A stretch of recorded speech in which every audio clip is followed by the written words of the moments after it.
Վարչապետ Նիկոլ Փաշինյանն այսօր հայտարարել է, որ իր կարծիքով նոր սահմանադրության տեքստում չպետք է հղում լինի անկախության հռչակագրին, բայց որոշողը Հայաստանի ժողովուրդն է, իհարկե կողմ եւ դեմ փաստարկներ բերողները քաղաքական ուժերն են։ Դա իմ քաղաքական դիրքորոշումն է, ասել է Փաշինյանը։ Նշենք, որ արդեն տևական ժամանակ է Ադրբեջանի պաշտոնյաները պահանջում են Հայաստանի սահմանադրությունից հեռացնել հղումը անկախության հռչակագրին, որտեղ հղում կա Արցախի եւ Հայաստանի վերամիավորման մասին։ Բաքուն այն իր երկրի նկատմամբ տարածքային պահանջ է համարում։ Երևանը բազմիցս հակադարձել է, որ տարածքային պահանջներ չունի հարևանների, այդ թվում Ադրբեջանի նկատմամբ։ Մենք այս փուլում Ադրբեջանին առաջարկում ենք, որ երկաթուղային կապը բացենք, մասնավորապես Հորադիս երասխ գծի վրա, որտեղ կիրականացվեն բեռնափոխադրումներ, լրագրողների հետ զրույցում հայտարարել է վարչապետ Նիկոլ Փաշինյանը։ Փաշինյանը պնդել է, Հայաստանը հենց այսօր պատրաստ է գնալ այդ լուծումներին։ Նրա խոսքով Ադրբեջանն ասում է, քանի որ Հայաստանը լուծումներ չի տալիս եւ չի առաջարկում, դրա համար որոշում են կայացրել, որ պետք է օգտվեն Իրանի երթուղուց։ Հայաստանի վարչապետը շեշտում է, որ պատրաստ են նույն պայմաններն առաջարկել Ադրբեջանին, ինչ Իրանը։ Եթե պայմանն ընդունելի է Իրանի տարածքով անցնելու համար, ինչու պետք է ընդունելի չլինի Հայաստանի տարածքով անցնելու համար, հարց է բարձրացնում Փաշինյանը։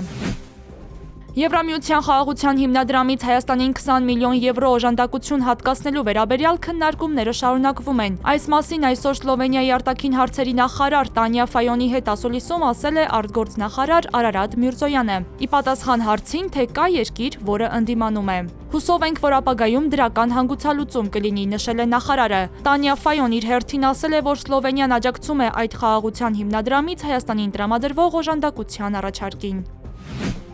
Կողմ է միութենական պետությանը Բելարուսի սկզբունքով, այս մասին լրագրողների հետ զրույցում ասել է Գյումրու նորընտիր քաղաքապետ Վարդան Ղուկասյանը։ Նա վերահաստատել է նախընտրական իր տված խոստումները, թե Ռուսաստանից գործարարներ են գնալու Գյումրի։ Նա նաև առաջարկ է արել արևմտամետ ուժերին, որ նրանք էլ Եվրոպայից ու Ամերիկայից ներդրումներ բերեն եւ ինքը տարածք կտրամադրի։ Դիտարկմանը իրեն կարող են քննադատել, որ ասել է կողմ է միութենական պետությանը, նա արձագանքել է. Թող քննադատեն, չեմ վախենում, պետք է Բելարուսի սկզբունքով պահենք այս ամեն ինչը։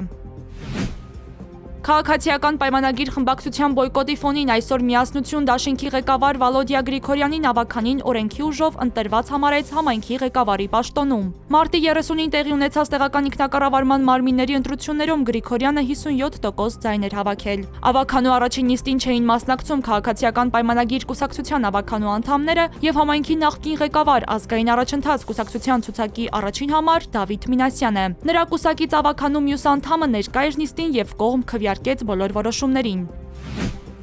Վրաստանը ողջունում է Հայաստանի եւ Ադրբեջանի միջև խաղաղության պայմանագրի բոլոր կետերի շուրջ բանակցությունների ավարտը։ Այս մասին Բաքվում Ադրբեջանի նախագահ Իլհամ Ալիևի հետ հանդիպմանն ասել է Վրաստանի նախագահ Միխեիլ Կավելաշվիլին, համատեղ մամուլի ասուլիսում։ Կավելաշվիլին հայտարարել է, որ տարածաշրջանի ամբողջ ներուժը կարող է բացահայտվել Հայաստանի եւ Ադրբեջանի միջև խաղաղության պայմանագրի ստորագրումից հետո։